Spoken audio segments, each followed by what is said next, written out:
Tour de Francia de 1993.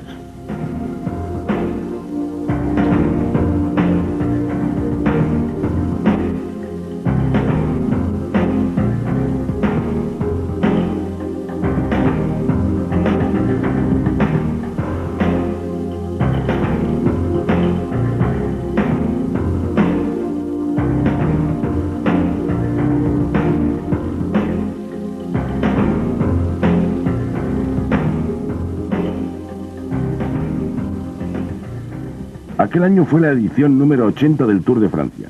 Vemos el mapa con el recorrido que los corredores tuvieron que afrontar. Comenzó en Bretaña, pasaron por Normandía y recorrieron toda la parte norte de Francia. Después los Alpes. Una vez cruzados estos, pasaron a la parte sur de Francia, atravesando los Pirineos y concluyendo la carrera en París. Estamos viendo la etapa prólogo y el maillot rosa de Alex Zülle, el hombre que hizo su primera aparición en el Tour de Francia hacía un año, que realizó un buen prólogo, alcanzó la segunda posición y poco después se haría con el maillot amarillo. Más tarde saldría Indurain, que sería el último corredor en tomar la salida, ya que fue el vencedor del Tour del año anterior. Vemos a Alex Zülle concluyendo el recorrido de esos difíciles 6 kilómetros 900 metros, y su tiempo iba a ser el mejor. Sorensen, que hasta entonces registraba el mejor tiempo, había sido batido por Zülle con 8 minutos 20 segundos 33 centésimas. Por lo tanto, Zülle podía alzarse con la victoria de la etapa prólogo y enfundarse el maillot amarillo. Ese es Rominger corriendo su tercer Tour con el número 131. Todos los números acabados en 1 son los números de los jefes de filas de los equipos. Tuvimos 22 equipos y 180 corredores. Ahí vemos a Rominger muy consciente de la importancia del prólogo. Ese es Breukink con el maillot rosa del equipo 11. El equipo 11 cambia el color de sus camisetas en el Tour de Francia. En todas las carreras corren con maillot amarillo, pero en esta se confundiría con el maillot amarillo del líder. Vemos a Breukink corriendo con un nuevo modelo de la marca Lotus, la misma que utilizó Burdam en los Juegos Olímpicos de Barcelona. Este es Rominger en la llegada, segundo mejor tiempo. Una gran carrera de Rominger, quien fue allí con un solo objetivo y tuvo un comienzo exitoso. Claudio Cappucci, el diablo, ya estaba en ruta. Y ese es el maillot de campeón del mundo, Gianni Bugno, quien tenía mucho talento, pero con mucha facilidad se venía abajo ante situaciones comprometidas. Y aunque ya había ganado el campeonato del mundo 2 veces consecutivas, Bugno quería algo más. Desesperadamente quiso hacer una buena carrera en el Tour de Francia. Ahora, subiendo un pequeño repecho de 700 metros, vemos a Breukink llegando a meta. Su tiempo no iba a superar al de su compañero de equipo, Alex Zülle. Breukink, el año anterior, fue el ganador de la etapa prólogo, pero no lo consiguió aquel año, ocupando la 9ª posición.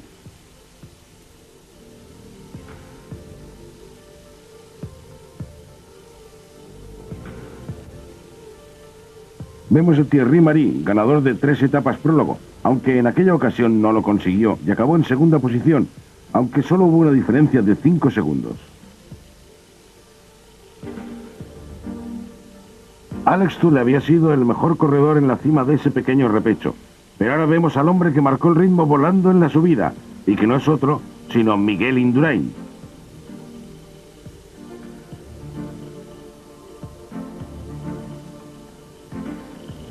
Ahí llegaba otro corredor, Andrew Hamstein, que había hecho un crono superior a lo que realmente podía hacer, y se colocó en el puesto número 33.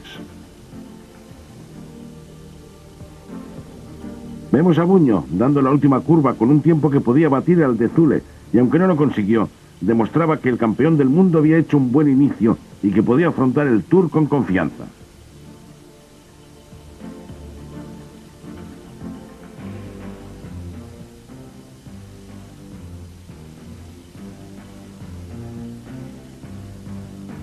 Ahí está todavía en carrera Miguel Indurain.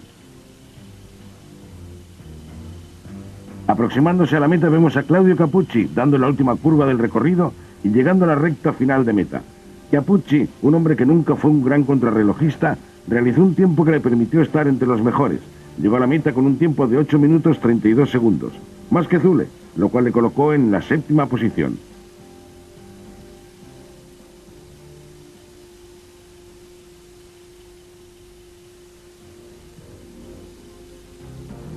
Ahí llega Indurain y fíjense en ese cronómetro. Indurain no dejaba lugar a sorpresas, y aquel año iba a hacer lo mismo que en San Sebastián con Alex Zülle, al que ya batió.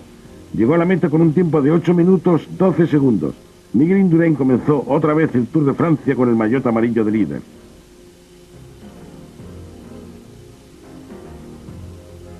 La etapa prólogo concluyó con Indurain primero, Zülle segundo, Buño tercero, Marí cuarto y Rominger quinto. Estamos ya en la cuarta etapa, en la que tenemos una contrarreloj por equipos, con Tony Rominger como el corredor que sale con más desventaja, ya que dos sprinters de su equipo han tenido que abandonar al tener problemas. Era importante la participación de esos dos corredores, ya que contábamos con ellos principalmente para la contrarreloj por equipos, y pienso que vamos a perder bastante tiempo. Pero volvamos a la contrarreloj por equipos. Vemos el equipo Motorola acercándose a la meta, que se encontraba en el final de una pequeña subida. Un final no muy agradable después de los 81 kilómetros ya recorridos. El equipo Motorola puso el listón muy alto a los demás equipos. Podemos ver cómo ya llegan a meta. Vemos a Lance Armstrong por la parte izquierda de la imagen, llegando exhausto. El equipo Motorola llegó con el mejor tiempo, que fue de 1 hora, 34 minutos y 36 segundos. 55 segundos por encima del equipo Telecom. Tremenda contrarreloj del equipo Motorola. Sus hombres llegaron allí 2 días antes para examinar a fondo el recorrido de aquella contrarreloj. Ahí tenemos el equipo del Class Cajas Tour, equipo que sufrió mucho por ausencia de los corredores antes mencionados y que hubieran sido claves para su equipo en aquella etapa, ya que eran los dos sprinters en los que Rominger más confiaba.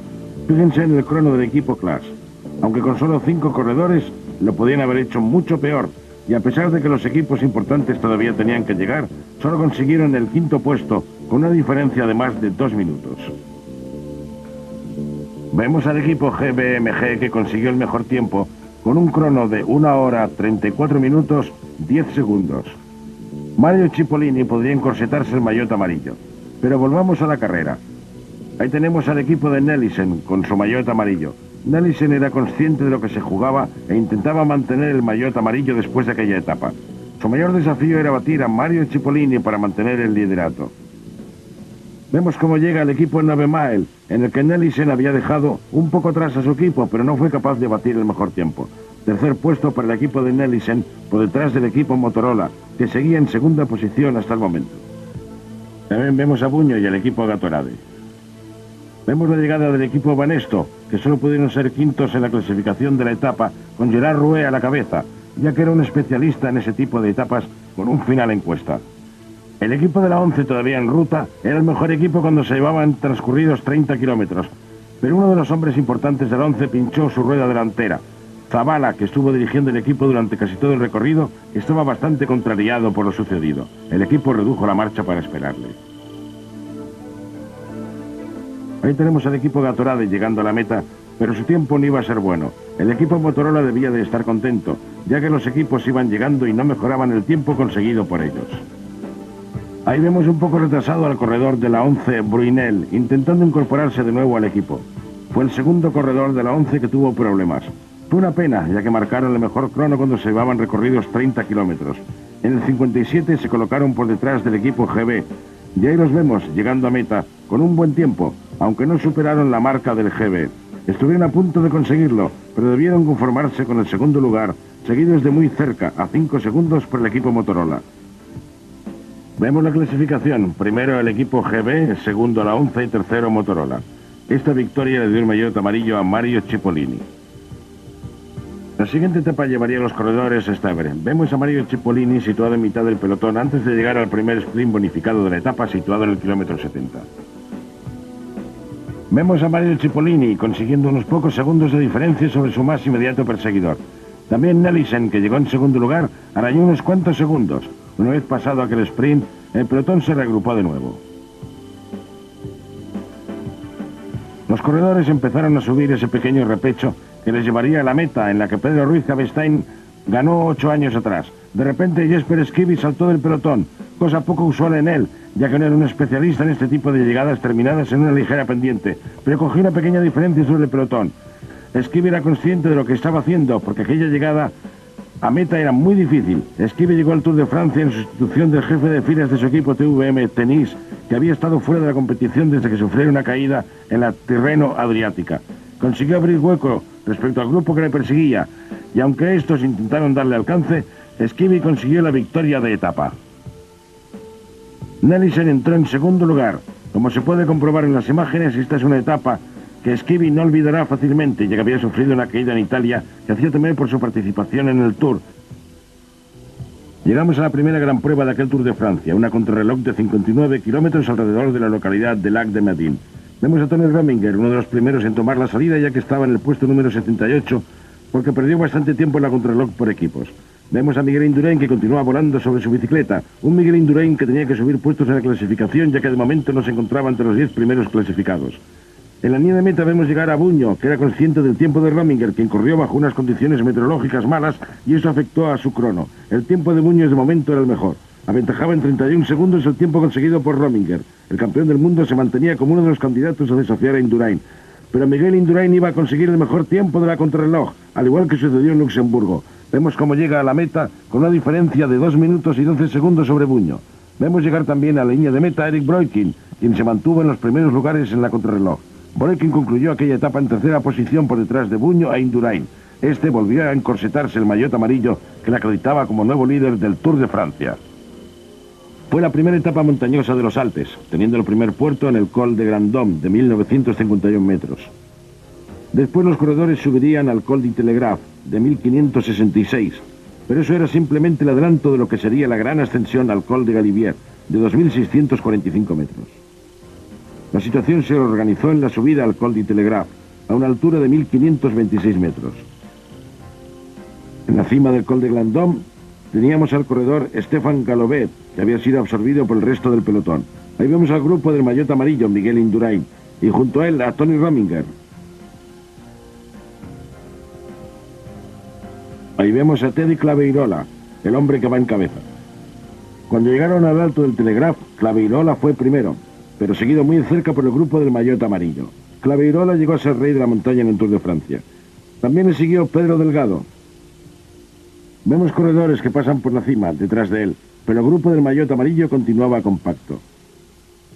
Vemos a Raúl Alcalá y también al maillot amarillo, Miguel Indurain, en la cima del Telegraph.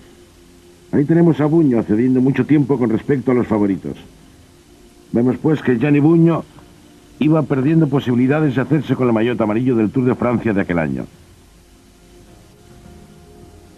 Ahí tenemos a Indurain muy tranquilo entre un grupo selecto de corredores. Vemos ahora un grupo de hombres bastante numeroso y bastante rezagado que llegaba entonces a la cima del Col de Telegraph. Laurent Fignon intentaba coronar la cima. Mucho tiempo había pasado desde que vimos aquel Fignon escalador que ganó el Tour de 1983 y 1984.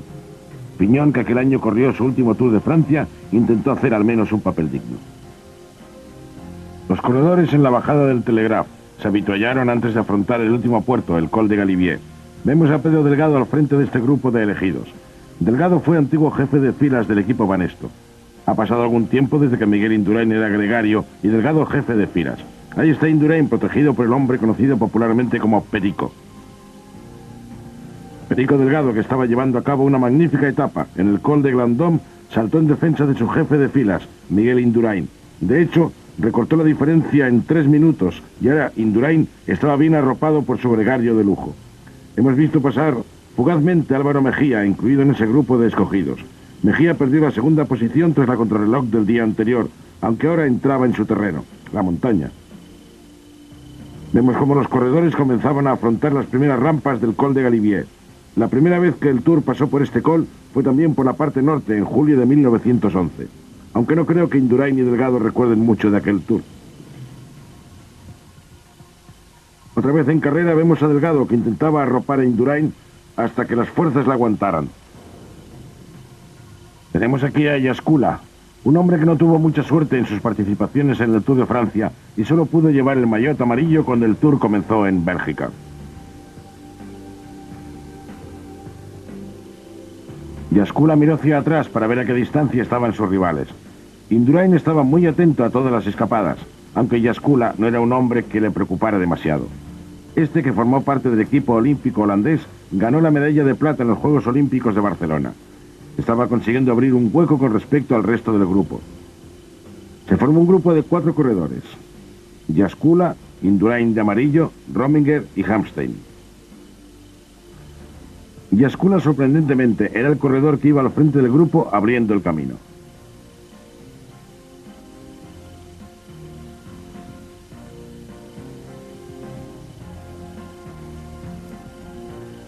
Andy Hamstein, que lo estaba haciendo muy bien, parecía encontrarse en una situación cómoda. Consiguió el cuarto puesto en el Tour del año anterior. Este era el grupo de Buño, que llevaba una desventaja de 4 minutos. En aquella subida al Galibier veíamos la nieve al fondo y también el cartel indicando la diferencia. Álvaro Mejía consiguió llegar a ese grupo de 4 escapados. Había 2 corredores del equipo Motorola y uno del equipo Class. Miguel Indurain y Yaskula mandando el grupo de 5. La sorpresa, sin duda alguna, fue Yaskula.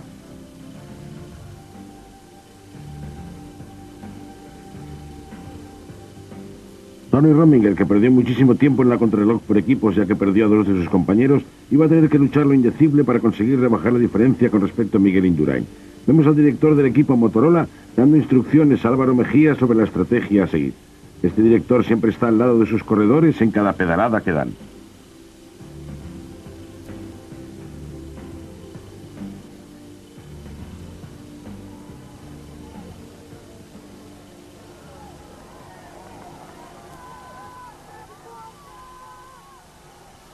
Vemos un grupo de corredores un tanto descolgados en el que se encontraban Fiñón, Unzaga, Chiappucci.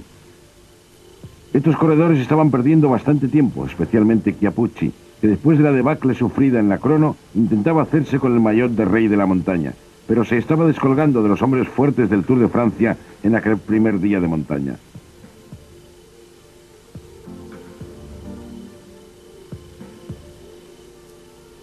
Vemos a Tony Rominger encabezando el grupo de escapados. Se le ve bastante cómodo en su pedalada y pegado a su rueda a Miguel Indurain. Ese corredor con el maillot que le acredita como campeón de Holanda es Erik Breukink, intentando dar alcance al corredor que llevaba delante. Breukink corría con el número 51. El número 51 es muy querido por todos los corredores del Tour. Todos quieren llevarlo.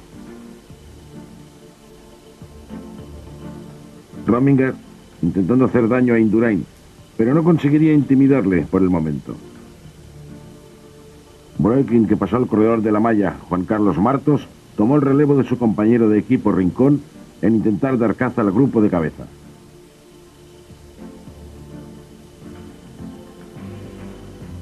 El grupo perseguidor se encontraba en las rampas más duras del Galibier.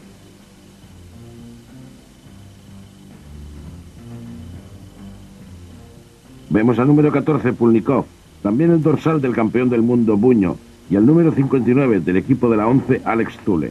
Zule parecía no estar pasándolo bien. No consiguió estar entre los puestos de cabeza y no parecía haberse recuperado del accidente sufrido. Los corredores estaban sufriendo, aunque no se aprecia en las imágenes la dureza de las rampas. Vemos a Erik Breukink desfalleciendo encima de la bicicleta. Todavía tenía alguna oportunidad y esperaba mantener ese segundo puesto obtenido el día anterior en la contrarreloj. Breukink aquella mañana comenzó con 1 minuto y 35 segundos de desventaja sobre Indurain, pero ahora estaba perdiendo mucho tiempo.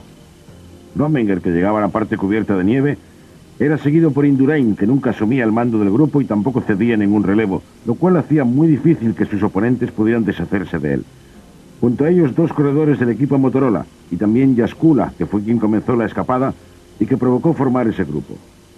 Breukink mantenía la diferencia en su subida al Galibier. Vemos a los escapados y a Yaskula cerrando el grupo. Una grata sorpresa ver al gran Yaskula manteniéndose en el grupo de aquellos magníficos corredores.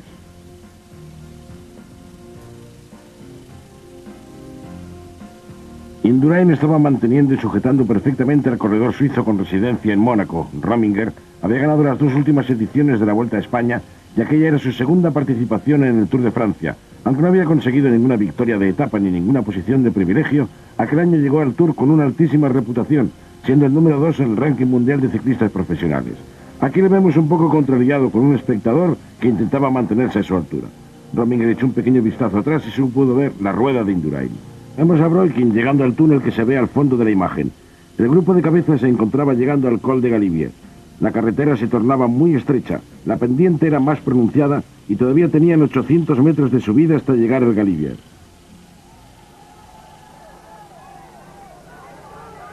Indurain había tomado las riendas queriendo imponer su autoridad y demostrar a Rominger que por algo era el maillot amarillo. Esta es una de las cimas más altas del Tour. Rominger volvió a tomar la cabeza del grupo. Andrew Hamstein se separó de ellos, pero Álvaro Mejía se mantenía.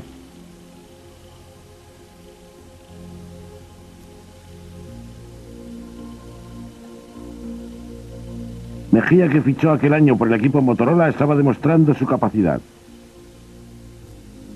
Los corredores que primero coronaron la cima fueron Rominger, Indurain y Mejía por este orden. Vemos ahora a Breukink junto a Rincón llegando a la cima con 2 minutos de retraso respecto al grupo de los 3. El campeón de Holanda tuvo aquí su oportunidad de mantenerse cuando vemos otra vez al grupo de Buño, que estaba perdiendo más de 3 minutos y 30 segundos y pasándolo muy mal en aquella etapa.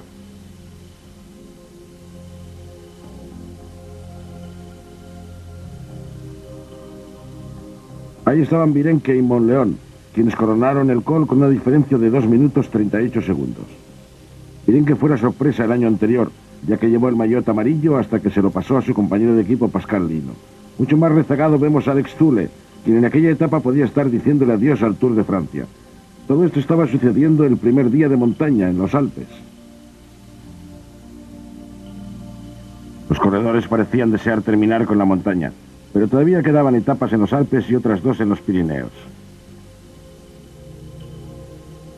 Vemos a Fignon. Nos preguntábamos si será capaz de llegar a los Pirineos. Ahí lo vemos con un grupo de corredores. Seguramente 10 años antes no hubiera cedido tanto tiempo como entonces lo estaba haciendo. Ahí lo vemos llegando a la cima del Col de Galibier. Fignon, una vez alcanzada la cima, se disponía a afrontar el descenso del puerto. Lo mismo podemos decir de Roche, que en 1987 fue el ganador del Tour de Francia, el Giro de Italia y campeón del mundo. Solo Eddy Merckx y Roche han conseguido estos títulos. Roche así decía adiós al Col de Galibier. El primer día de montaña estaba llegando a su fin.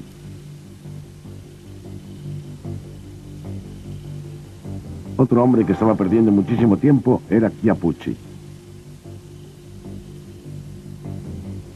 Breukink estaba luchando desesperadamente por reducir la diferencia e intentaba mantener su posición en la clasificación general.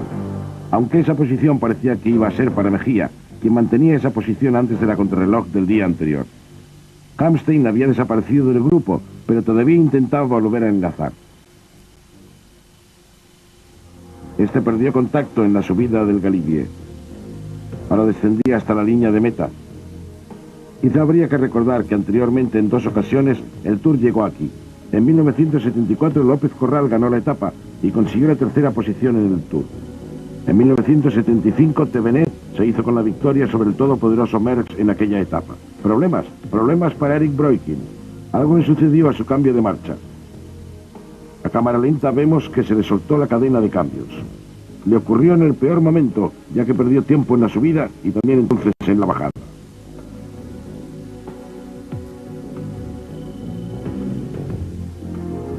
El grupo de cabeza estaba pasando por la pancarta de 1 kilómetro para la meta, y Miguel Indurain, bastante satisfecho, probablemente no imaginaba lo bien que Rominger iba a funcionar en aquel primer día en los Alpes. Rominger quería probar a Indurain en aquella etapa, y ahora lo iba a hacer. Indurain había estado controlando perfectamente las 3 ascensiones de la etapa, y Rominger no tuvo ninguna oportunidad de poder atacar. Seguían descendiendo y acercándose a la línea de meta. Hamstein estaba un poco rezagado. Vemos a Indurain, que iba en cabeza del grupo cuando se acercaban a la meta. Se repetía la historia de 1974, con Thévenet, quien una vez ganada esta etapa, comenzó a tener serias opciones a la victoria final. Lo mismo sucedía con Indurain. Rominger adelantó a Indurain, tomó la última curva en primera posición. Iba a ser una llegada muy apretada, los 3 corredores iban juntos. Vemos cómo se abren totalmente al tomar la curva. De los 3 parecía que Rominger era el más indicado para ese tipo de final de etapa. Mejía se colocó tras la rueda de Rominger, Indurain estaba en 3ª posición y finalmente Rominger consiguió su primera victoria en el Tour de Francia. Tony Rominger fue el hombre del día. El Tour nunca había llegado a Lisolá, un puerto con un alto porcentaje de pendiente.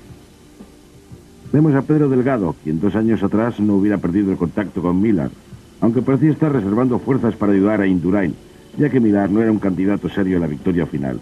Lo único que pretendía Millar era una victoria de etapa. Ahí vemos al corredor escocés de pelo largo recogido a lo Fignon, aunque le molesta que le comparen con él. Delgado estaba siendo absorbido por el grupo de elegidos. Su misión ahora sería ayudar a su jefe de filas, Miguel Indurain. Yascula, Mejía y Rominger estaban en ese grupo. Hamstein también. No estoy seguro de que Broykin estuviese con ellos. Quizá fuese uno de los hombres importantes en caer. Robert Millar, en solitario, tenía que afrontar una larguísima subida e intentar ganar más tiempo para poder afrontar la parte final de la etapa. Vemos a Perico reabsorbido por el grupo. Pido disculpas por la calidad de las imágenes, pero es debido a las interferencias producidas por la altura.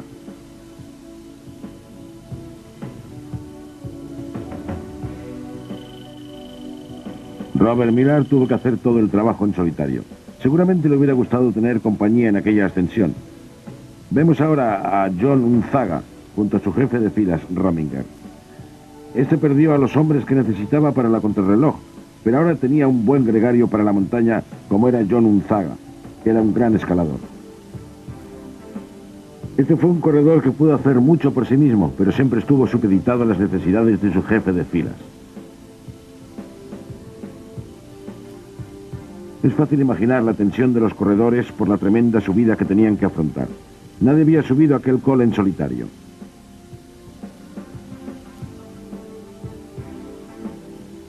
Aquí podemos ver el col de la Bonnet. Una vez que llegaran a la cima tendrían que hacer un descenso vertiginoso hasta que alcanzasen el último puerto. Vemos a Millar progresar hacia la cima.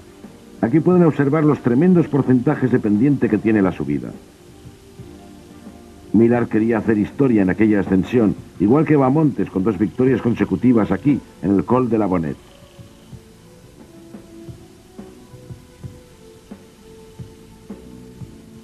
Esto situaría a Millar como uno de los grandes escaladores. Millar hizo historia cuando acabó cuarto en el Tour de Francia de 1984. Ya estaba en la parte más dura del col de la Bonnet. Lo vemos corriendo en solitario, en la durísima etapa, aunque todavía le quedaba un largo recorrido hasta la meta. Tenía el grupo perseguidor a 1 minuto más o menos por detrás de él. Llevaba una velocidad media de 30 kilómetros a la hora aproximadamente, que para el perfil que presentaba la etapa era una velocidad media bastante rápida.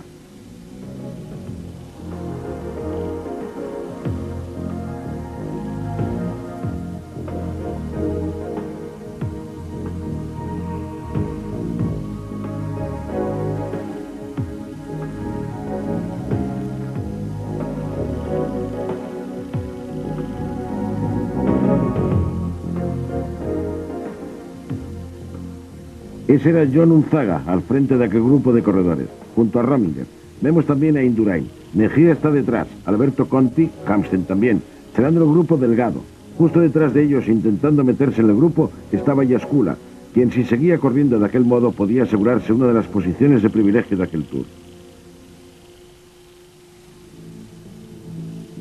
Vemos cómo llegaban a la cima. Solo quedaba el col de Isolà, de 2000 metros, que era la primera vez que se subía y que tenía muchas curvas en el trazado.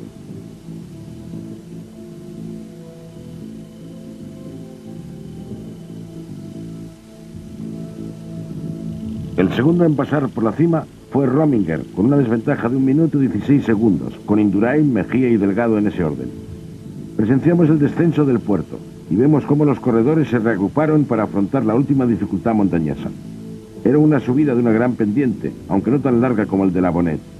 Pero ahí es nada. Indurain había conseguido que el grupo se reagrupara, lo cual le beneficiaba.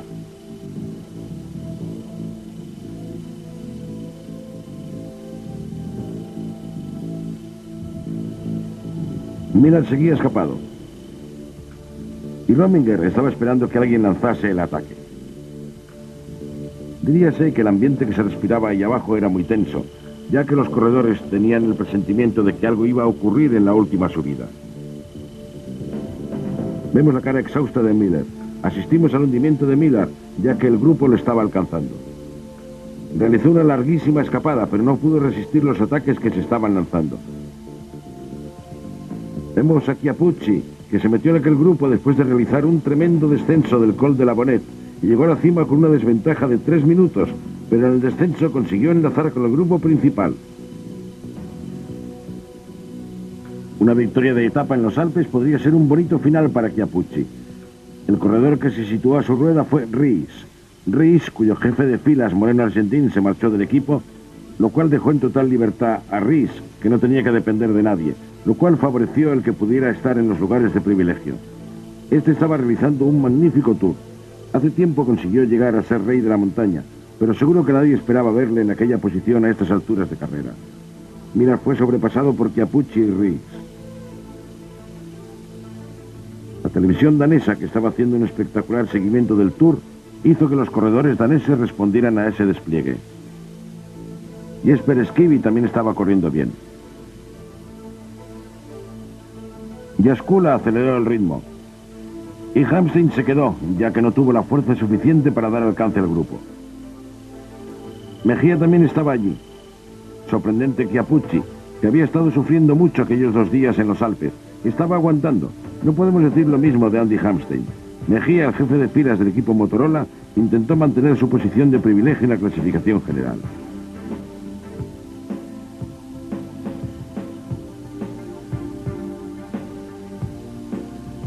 Indurain, sin mostrar ningún síntoma de cansancio, no parecía estar sintiendo la presión. Rominger, abriendo el camino, no pudo separarse del líder. Es una pena que no se pueda observar los nombres de los corredores que han ganado algún tour. Tendría que aparecer el nombre del ganador de los 2 últimos tours, Indurain, aunque puede ser el primero en inscribir su nombre aquí.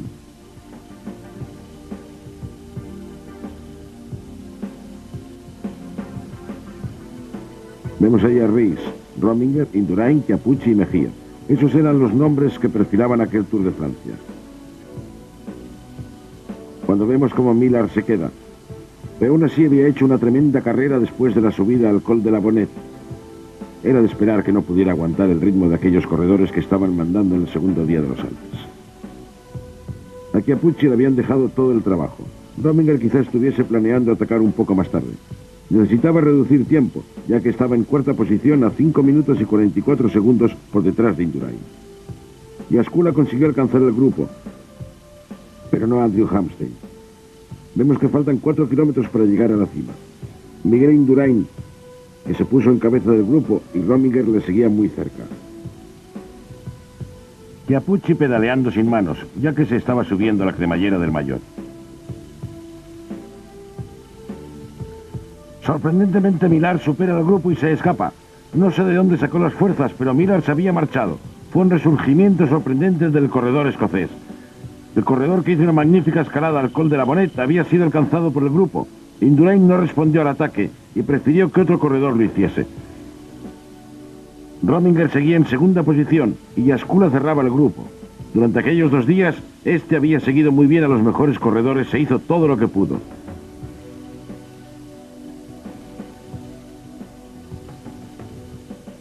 Un kilómetro para la línea de meta. Ya estaban llegando a la cima. Jaskula, el corredor que había saltado. Rominger salió inmediatamente detrás de él. Junto a Rominger, Indurain era el hombre que le marcaba constantemente. Dejaron a Jaskula y Rominger fue el hombre que lanzó el contraataque al que respondió inmediatamente Indurain, demostrando una vez más que era un supercampeón.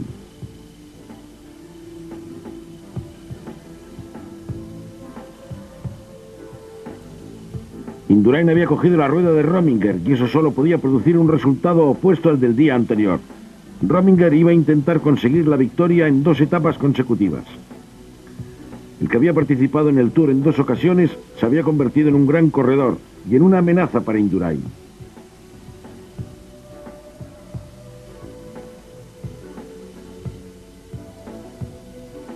Los 2 corredores pasaron por la pancarta de Champion. Tras ella había una pequeña bajada para llegar a la línea de meta, pero no era un descenso ni mucho menos. Vemos a Indurain intentando meterse por el interior de Rominger. Faltaban 200 metros para llegar a la línea de meta, cuando fue Indurain el que cogió ventaja y parecía que iba a ganar, pero sorprendentemente se paró y Rominger consiguió la victoria de la etapa. Fue como si se hubiera dejado ganar. En 3ª posición entró Chiappucci, que había cedido mucho tiempo en aquel Tour de Francia.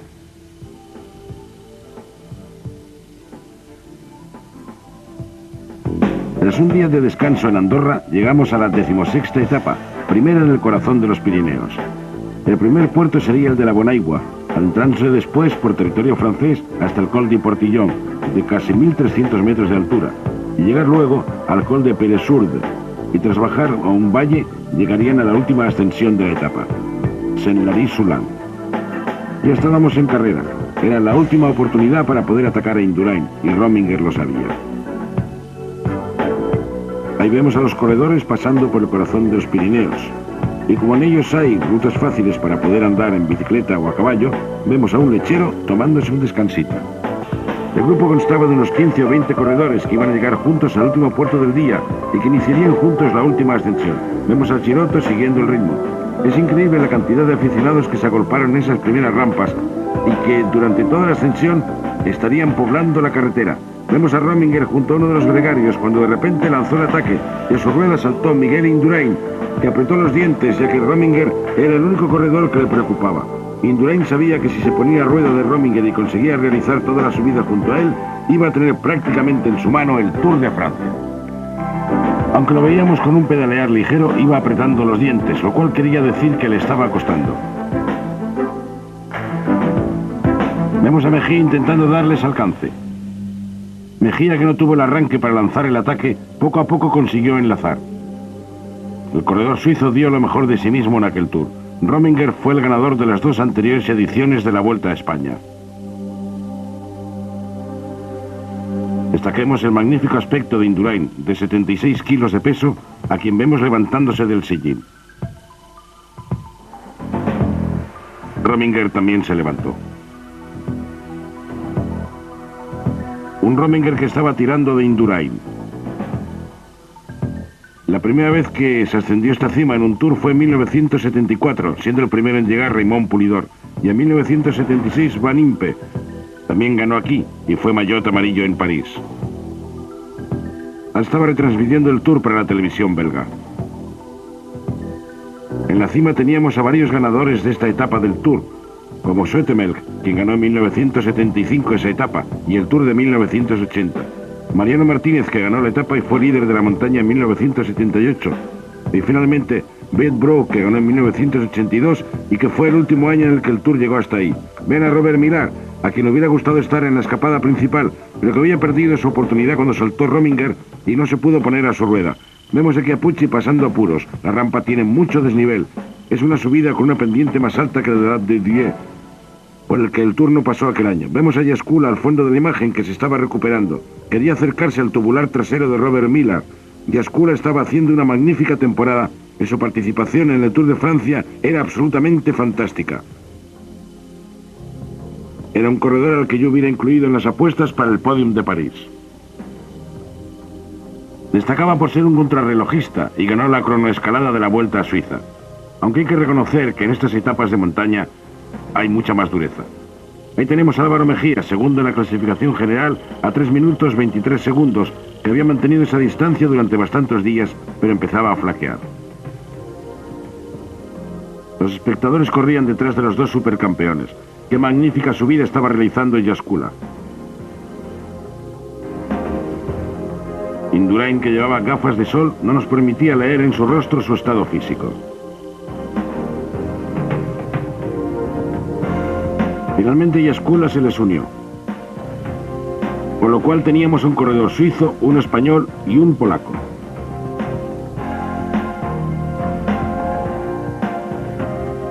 El corredor polaco vivía en Italia, el suizo vivía en Mónaco y el español en España. Una imagen que no fue inusual en aquel Tour, ya que en otras ocasiones vimos a estos tres corredores al frente del pelotón. Vemos a Robert Millar un poco contrariado con una cámara de televisión.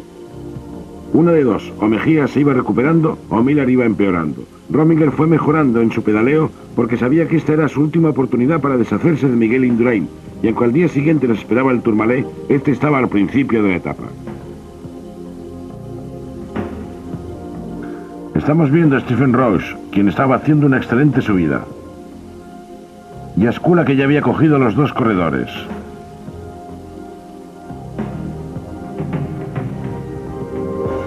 Roche iba subiendo con mucha fuerza, de hecho iba a dar caza a Millar y Mejía. El ganador del Tour de 1987 volvía por sus fueros.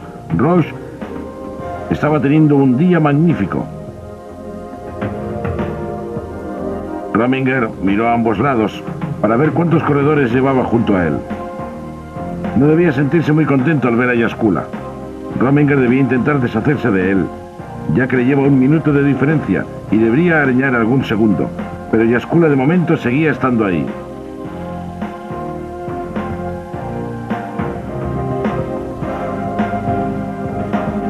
El público llevaba mucho tiempo esperando a que los corredores pasasen por la subida. Vemos a los corredores llegando al pueblo. Tras un giro a la derecha comenzaba la escalada al último puerto del día, y conforme comenzaron a subir, veíamos las cabezas de los corredores más pequeñas. Para el grupo de cabeza quedaban 4 kilómetros para llegar a la línea de meta. Poco tiempo le quedaba a Rominger para deshacerse de Jaskula e intentar atacar a Indurain. Hamsten llegó a la altura de Álvaro Mejía. El jefe de filas del Motorola tuvo que hacer de gregario de Álvaro Mejía y ayudarle en la subida.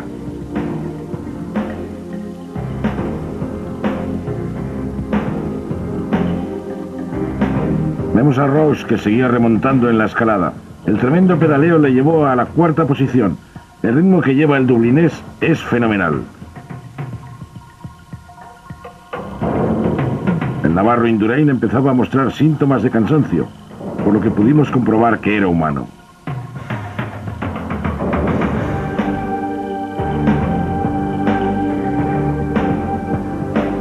El ganador de los 2 tours anteriores no estaba dando ningún tipo de concesiones a Rominger. Royce lo estaba dando todo.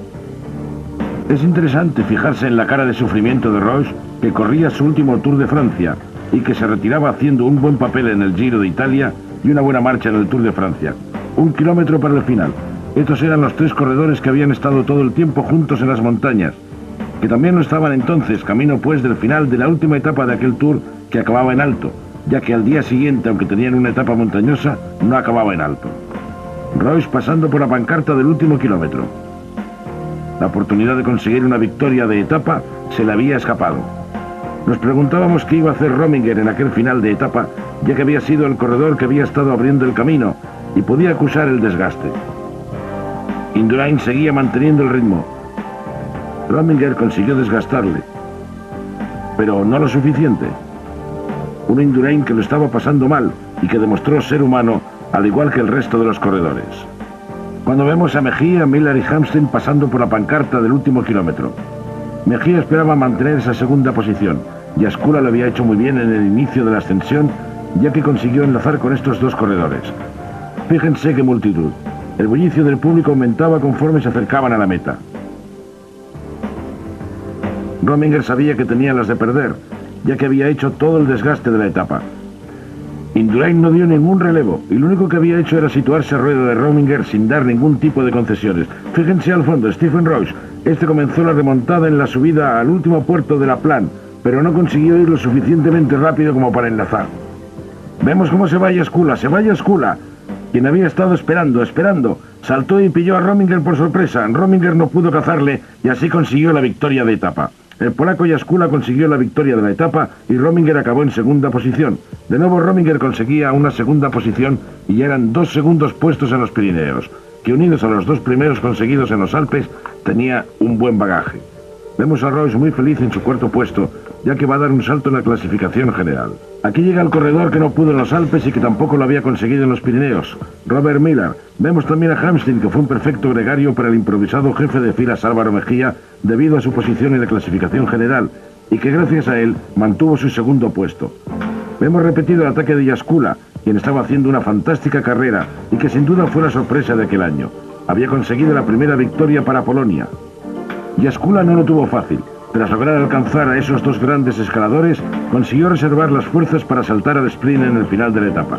Jaskula vencedor, pues, de la etapa por delante de Rominger e Indurain. La 17ª etapa comenzó con la subida al Col del Tourmalet. La última etapa pirenaica seguía hasta el Col d'Aubisque, para después descender y llegar a la meta en Pau, con una distancia de 189 kilómetros y medio. Vemos a John Unzaga en su camino hacia la cima. Era increíble la multitud que había allí en la subida al puerto más famoso del Tour, el Col del Tourmalet. Esta ascensión ya fue incluida cuando por primera vez el Tour llegó a los Pirineos. Todo el mundo pensó que los organizadores estaban endureciendo excesivamente la prueba, pero el Tour sin los Pirineos no tendría tanto renombre, y todos nos quedamos sorprendidos el año anterior cuando el único paso por los Pirineos fue el Marie Blanc. Estamos viviendo la batalla del Tourmalet. Es Unzaga quien pasa por la cima ahora, y Oliverio Rincón dando un pequeño empujón a Unzaga. Al pasar el grupo perseguidor, la diferencia era de 49 segundos que Indurain había concedido a Rominger. Esa diferencia no la había permitido en los otros 2 tours que había ganado. Rominger se había escapado, él solo en el descenso del Tourmalet, y afrontaría solo el resto de la carrera. Rominger fue el hombre que, tras mucho intentarlo, consiguió sacar diferencias a Indurain. 50 segundos en el Tourmalet. Debía afrontar un largo descenso. También era un buen bajador y después tendría que vencer la subida al Col de l'Obisque.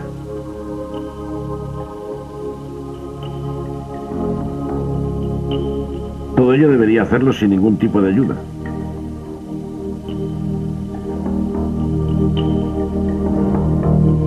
Vemos como en la bajada los corredores se reagruparon. Veíamos a Rhys en segunda posición del grupo de Indurain. Aquel fue uno de los grandes descensos del Tour. Rominger estaba bajando a tumba abierta. El gran pelotón llegó a la cima. Nadie sabía lo que estaba pasando. No se imaginaban que la carrera se iba a romper tan pronto, pero de hecho Rominger había lanzado un ataque fortísimo. El sprint llegó antes de lo que se podía predecir, cuando John Unzaga todavía estaba al frente del grupo. Massimo Girotto pasó a Unzaga, pero Claudio Chiappucci, que corría por el margen derecho de la imagen, le superó, y sería finalmente Chiappucci quien cruzaría primero la línea de meta.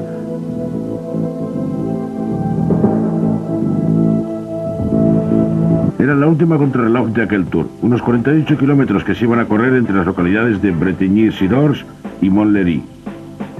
Ya estaban cerca de París. Los corredores llegaron a la ciudad en tren.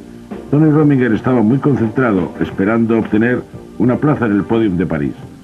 Álvaro Mejía sabía que su segunda posición corría peligro, ya que no era un buen contrarrelojista. Rominger podía hacer una buena contrarreloj. Fíjense en el tiempo que había conseguido en el punto de referencia. Corrió a 51 kilómetros por hora y estaba haciendo el mejor tiempo. Indurain, como siempre, llevó un ritmo muy fuerte, marchando a una velocidad muy alta. Rominger dobló a Rhys, superando una diferencia de 3 minutos. Álvaro Mejía, al pasar por ese punto cronometrado, solo había conseguido ser 12º. Indurain. Nos preguntábamos si seguiría siendo el hombre imbatible en los contrarreloj, como lo había sido durante los últimos 3 tours.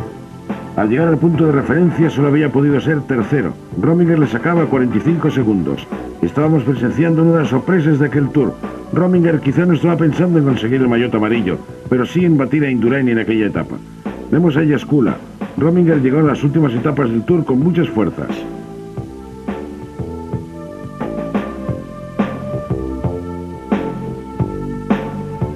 Faltaban 10 kilómetros para que Yascula llegara a la línea de meta.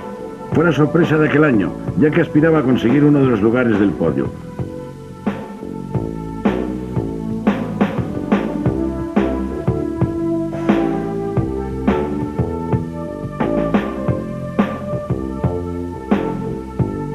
Pero Rominger sufrió un pinchazo. Vemos el cambio rápido de bicicleta. No perdió mucho tiempo y rápidamente volvió al ritmo que estaba llevando. Aún así había sido un pinchazo que llegó en mal momento. Los puntos cronometrados indicaban que Rominger le estaba sacando tiempo a Indurain. Ahí le vemos pasar por la pancarta de 10 kilómetros para la línea de meta. El gran líder estaba siendo batido en la contrarreloj, al menos eso es lo que parecía. Rominger machacó el tiempo que había marcado Brunel. Este pasó a ocupar la segunda posición con un tiempo de 57 minutos 2 segundos. Vemos llegar a Yascula a línea de meta, que hizo el segundo mejor tiempo por detrás de Rominger. Yascula llegó con una desventaja de 1 minuto 48 segundos en relación a Rominger. Nos acercamos al final de aquella etapa cuando Indurain dobló a Mejía, lo cual quería decir que ya había sacado 3 minutos de ventaja. Mejía seguramente había perdido esa segunda posición en la clasificación general. El corredor del Motorola iba detrás de Indurain, quien en aquella ocasión no sería el ganador. Vemos en el margen superior izquierdo de la imagen el tiempo de Rominger. Indurain no podía superarlo. Quien estuvo 2 años sin perder una contrarreloj, sin contar las etapas prólogo, iba a ser superado por Rominger. Miguel Indurain, que llegó a línea de meta superando a Yascula, pero cediendo 42 segundos a Rominger. Rominger fue el ganador. La última etapa llevó a los corredores desde Vieux-Châtillon hasta París, donde desde 1903 la mayoría de los tours han concluido. Vemos ya la batalla de los sprints en los Campos Elíseos. La carrera ya llegaba a su fin. Abdullaparov iba a intentar conseguir la victoria. Salió de atrás por la parte derecha. 2 años antes, aquí sufrió una caída, pero parecía que aquel año iba a conseguir la victoria. Iba a concluir con el maillot verde de los puntos y finalmente consiguió la victoria de etapa.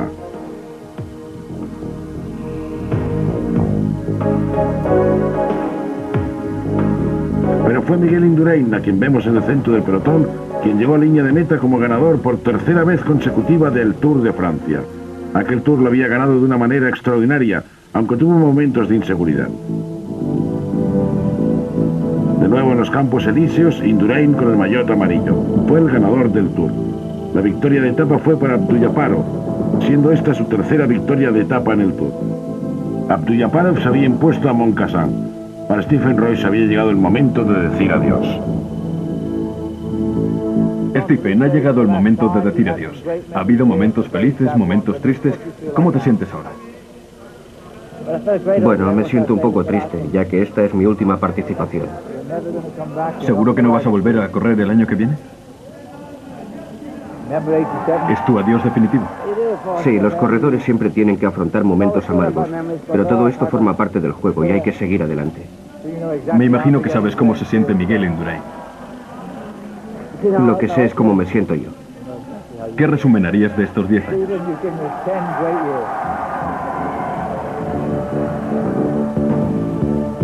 Stephen Royce emocionado. Acabó en 13ª posición. En la clasificación general, Indurain acabó con casi 5 minutos de ventaja sobre Rominger. El tercero fue Jaskula. Mejía fue cuarto. Y sorprendentemente, el danés Ries acabó en 5ª posición.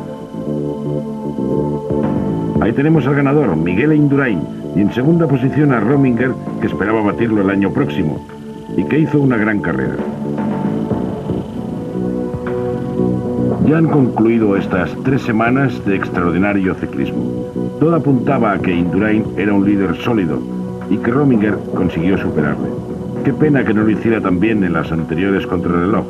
Ha sido un Tour distinto. Distinto, pero con el mismo ganador, Miguel Indurain, que ha conseguido su tercer Tour de Francia, al igual que lo hicieran Eddy Merckx y Bobet. ¿Ganará Miguel el 4º Tour el año próximo? Eso se lo podremos contar aquí. Hasta entonces les decimos adiós.